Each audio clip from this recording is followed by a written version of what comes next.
Hi అండి, hello, welcome back to my channel అండి. నేను మీ శ్రీదేవి. సో అందరూ ఎలా ఉన్నారండి? నేనైతే చాలా చాలా బాగున్నాను. ఈరోజు వచ్చేసి సాటర్డే మార్నింగ్ నుంచి ఆఫ్టర్నూన్ వరకు నా వర్క్ అయితే మీ అందరితో షేర్ చేసుకోవాలనుకుంటున్నాను. ఇంకా సాటర్డే కదా, ఎర్లీ మార్నింగ్ లేచేసి ఇంటి బయట అయితే ఇలా ముగ్గు అయితే వేసుకుంటున్నానండి. నాకైతే పెద్దగా ముగ్గులు అయితే రావు, ఏదో కొంచెం చిన్న చిన్న ముగ్గులు అయితే వచ్చు. అలా ముగ్గుతో ఇలా ముగ్గులైతే చిన్న చిన్న ముగ్గులైతే పెట్టేసుకుంటున్నానండి. ఈ ముగ్గు 5 చుక్కల ముగ్గు పెట్టాను, సరిగా రాలేదు. కొంచెం మరీ సాఫ్ట్గా ఉంటాయి కదా టైల్స్, సో సరిగా అయితే రాలేదండి. ఇంకా ఇలా వచ్చినట్టు ఏదో చిన్న ముగ్గు అయితే పెట్టేసుకున్నాను. ఇంకా ఒక పక్క అయితే వంట అయితే చేస్తున్నాను. బయట అయితే వాచ్మెన్ అయితే తుడిచేసి నీట్గా ఫ్లోర్లో అయితే మార్నింగే తడిబట్ట అయితే పెట్టేస్తాడండి మాకు. ఇంకా ఇలా 2 గుమ్మాల దగ్గర ఇలా చిన్న చిన్న ముగ్గులు అయితే పెట్టేసుకున్నానండి. సో ఇంకా ముగ్గు అయితే పెట్టేసిన తర్వాత ఇల్లు అయితే ఊడ్చేసి నీట్గా సర్దేసుకున్నాను. ఇక్కడ కూర అయితే ఉడుకుతుంది, అలాగే రైస్ పెట్టానండి మా ముగ్గురికి, పిల్లలకి, నాకును. ఇంకా గుత్తొంకాయ కూర చేశానండి. ఇవాళ సాటర్డే కదా, ఇంకా నిన్నైతే పప్పు చేశాను కదా, గుత్తొంకాయ చేయమని చెప్పారు. సో అందుకని లంచ్ బాక్స్లోకి అయితే ఇలా గుత్తొంకాయ కర్రీ అయితే చేశాను. మసాలా పెట్టి చాలా అంటే చాలా టేస్ట్గా ఉంటుంది. ఇది ఎలా తయారు చేయాలి ఏంటనేది కూడా మన ఛానల్లో ఉంది. సో ఒకసారి అయితే చెక్ చేయండి ఎవరికైనా కావాలంటే. ఈ గుత్తొంకాయ రెసిపీ చాలా అంటే చాలా బాగుంటుంది. అలాగే గుత్తొంకాయ చేసేసి పిల్లలకి ఇడ్లీ అయితే వేసేసానండి. చట్నీ చేద్దాం అనుకున్నాను, చట్నీ అయితే వద్దమ్మా అని చెప్పేసి అన్నారు. ఇడ్లీతో అమ్మ నిలవకి టమాటా పచ్చడి అయితే ఇచ్చింది. చాలా అంటే చాలా బాగుంది. ఆ టమాటా పచ్చడి వేసుకొని తినేస్తున్నారండి. ఇంకా మేము ముగ్గురమే కదా, అడ్జస్ట్ చేసేసుకుంటామండి. పెద్ద అబ్బాయి అయితే ఇడ్లీ పంచదార తింటాడు, చిన్నోడైతే టమాటా పచ్చడి వేసుకొని తింటారమ్మా అని చెప్పేసి అన్నాడు. ఇంకా నాకైతే ఇక్కడ కూర కూడా రెడీ అయిపోయింది. లంచ్ బాక్సుల్లోకి చల్లారబెడదామని బాక్సుల్లోకి అయితే తీసి చల్లారబెడుతున్నానండి టేబుల్ మీద ఫ్యాన్ వేసి. ఎందుకంటే మళ్ళీ వేడిగా ఉంటే క్యారేజీలు పొలిగిపోయినా చేసినా కాలుతుంది కదా అని చెప్పేసి ఇంకా ఫ్యాన్ వేసి కూరలు అయితే చల్లారబెడుతున్నానండి ఇద్దరికి.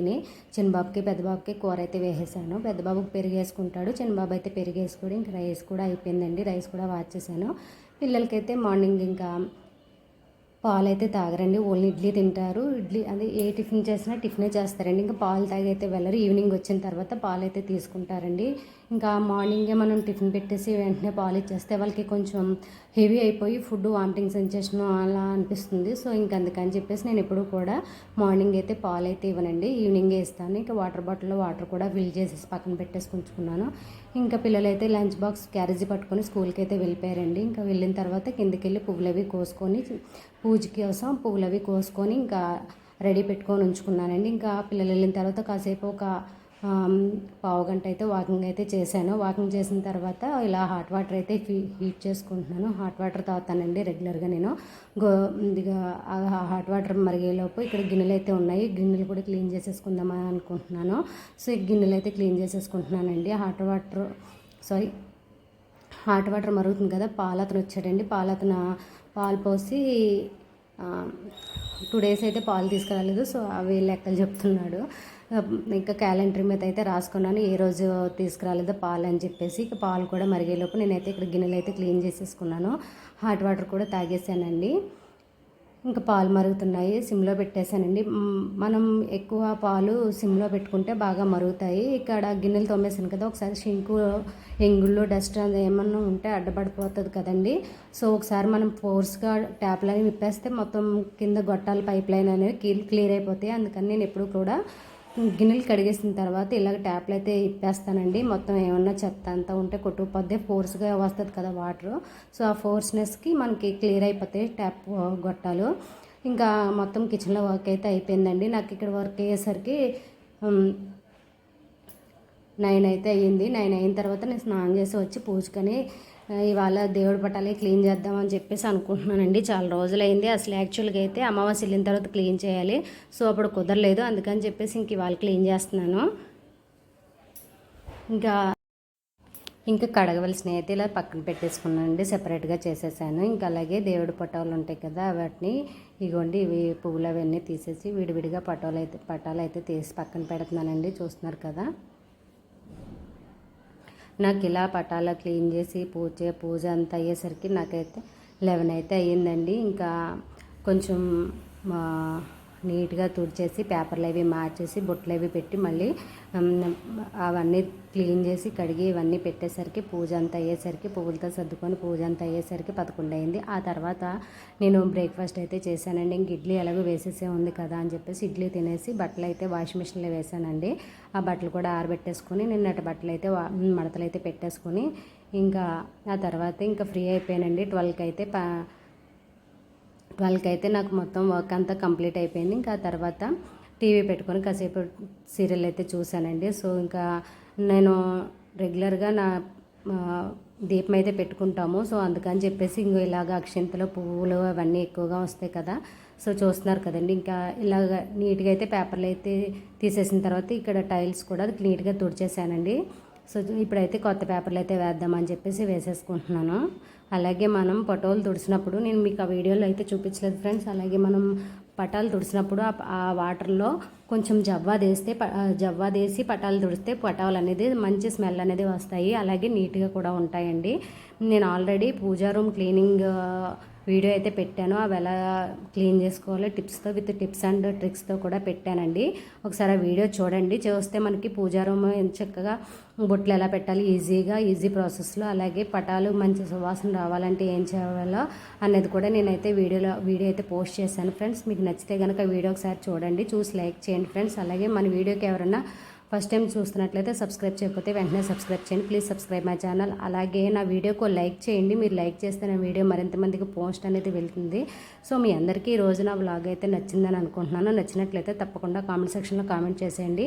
ఇంకెక్కడ చివరి వరకు చూసేయండి ఫ్రెండ్స్. ఈ వీడియో అయితే నేనైతే ఎలా సర్దుకున్నాను ఏంటనేది కూడా ఉంటుంది. పూజా రూము పూజ అయిన తర్వాత నా రొటీన్ వర్క్ కూడా మీ అందరితో షేర్ చేసుకున్నాను కదా. నేనే ఇలా చేసుకుంటున్నానా, మీరు కూడా ఇలాగే చేసుకుంటారా అన్నది కూడా నాకు కామెంట్ సెక్షన్లో కామెంట్ చేసేయండి. అలాగే ఇప్పుడు స్కూల్స్ అయితే ఓపెన్ అయిపోయినాయి కదా. సో పిల్లలకి పొద్దున హడావిడి లేకుండా మనం లంచ్ బాక్స్లు ప్రిపేర్ చేసేసుకోవాలి. అలాగే ఏంటంటే ఇప్పుడు ప్రతి పేరెంట్స్ మార్నింగ్ ఏం కర్రీ చేయాలని నైటే ఆలోచించేస్తాం కదండి. అలాగే మనం కొంచెం వర్క్ అనేది మార్నింగ్ లేచి హడావిడిగా చేసుకునే దానికంటే ఈవినింగే మనం కొంత వర్క్ అనేది కంప్లీట్ చేసేసుకుంటే మార్నింగ్ ప్రశాంతంగా ఉండొచ్చండి. లేకపోతే కిచెన్లో ఒక రకమైన టెన్షన్ కూడా వస్తుంది. ఒక పక్క మనం వంట చేస్తాం, పిల్లలు కంగారు పెడతారు, హడావిడి టైం అయిపోతుంది మమ్మీ ఆటో వచ్చేసింది అది ఇది అని చెప్పేసి ఇంకా హడావిడి చేసేస్తారు కదా. సో అంత హడావిడి పడకుండా మనం కొంచెం వర్క్ అనేది ఇప్పుడు ఏంటంటే వెజిటబుల్స్ అవన్నీ మనం ఎర్లీ మార్నింగ్ కట్ చేయాలి కాబట్టి ముందు రోజు ఏది కట్ చేయకూడదు కదా, అది పాయిజన్ అయిపోతుంది కదండి. సో అందుకని చెప్పేసి నేను ఎప్పుడు కూడా ఆనియన్స్ కర్రీతో పని ఉంటే ఆనియన్స్ అయితే తొక్కలు అయితే తీసేసి పక్కన పెట్టుకొని ఉంచుకుంటాను. అలాగే వెజిటేబుల్స్ అయితే కట్ చేయాలంటే ఇంకొంచెం మార్నింగ్ 5కి అయితే లేస్తాను కట్ చేయవలసినవి ఏమన్నా ఉంటే, అంతేగాని నైట్ అయితే కట్ చేయను.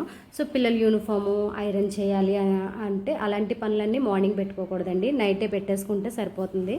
సో నైట్ అయితే మనం పిల్లల యూనిఫామ్ అవన్నీ ఐరన్ చేసేసి ఒక పక్కన పెట్టేస్తే వాళ్ళకి కావాల్సిన బట్టలన్నీ ఒక పక్కన సర్దేస్తే మనకు మార్నింగ్ అనేది హడావిడి లేకుండా చక్కగా మనకి టెన్షన్ లేకుండా ఉంటుందండి. ఒక పక్క వంట చేస్తూ ఒక పక్క ఐరన్ చేస్తూ ఇవన్నీ చేయాలంటే కొంచెం కష్టం కదండి. టైం అయిపోతుందన్న టెన్షన్లో మనం పిల్లల మీద కేకలేయటం అదన్నీ జరుగుతుంది. సో పిల్లలు కూడా హర్ట్ అవుతారు.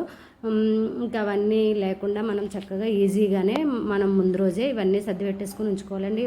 కుదిరితే వాటర్ బాటిల్లో నీళ్ళు కూడా నైటే మనం ఎలాగో లంచ్ బాక్స్లు ఇప్పుడు రాగానే క్లీన్ చేసేస్తాం కాబట్టి వాటర్ బాటిల్లో వాటర్ కూడా ఫిల్ చేసేసి పిల్లలు ఫ్రిడ్జ్లో తాగైతే ఇప్పుడైతే వర్షాకాలం కదా, ఫ్రిడ్జ్ వాటర్ అంత మంచిది కాదు, హాట్ వాటర్ అయితే కాచేసి చల్లారి పెట్టేసుకొని ఉంచుకొని బాటిల్లో వేసేసుకున్నా పర్వాలేదు. లేకపోతే ఎర్లీ మార్నింగ్ లేచి పిల్లలతో చేయించుకోవచ్చండి. ఇలా కొన్ని హడావిడి లేకుండా చిన్న పనులు అనేవి మనం ముందు రోజు నైట్ చేసుకుంటే చాలా ఈజీగా అయిపోతుందండి. సో ఇంకా పిల్లలకి స్కూల్కి వెళ్ళడానికి మనకి అంత టెన్షన్ అనిపించదు, వాళ్ళకి టైం అయిపోతుంది అన్నది కూడా ఉండదు. ఇలా నేనైతే నా ఇంటి పనులు అయితే ఇలా కంప్లీట్ చేసుకుంటాను ఫ్రెండ్స్. నేను ముందు రోజున అయితే కొంచెం వర్క్ అయితే కంప్లీట్ చేసేసుకుంటాను. ఇప్పుడు వర్షాకాలం వచ్చింది కదా, తప్పకుండా ప్రతి ఒక్కరూ వాటర్ని కాచి చల్లార్చి పిల్లలకైతే ఇవ్వండి. ఎందుకంటే బయట వాటర్ ఎలా ఉంటుందో తెలియదు కదా. సో ఇప్పుడైతే ఎక్కువగా ఫీవర్లు అవన్నీ వస్తూ ఉంటాయి కదా. సో తప్పకుండా అయితే కాచి చల్లార్చిన నీళ్ళే పిల్లలకి పెట్టండి ఫ్రెండ్స్. ఈ వీడియో మీ అందరికీ నచ్చిందని అనుకుంటున్నాను. నచ్చినట్లయితే ఒక లైక్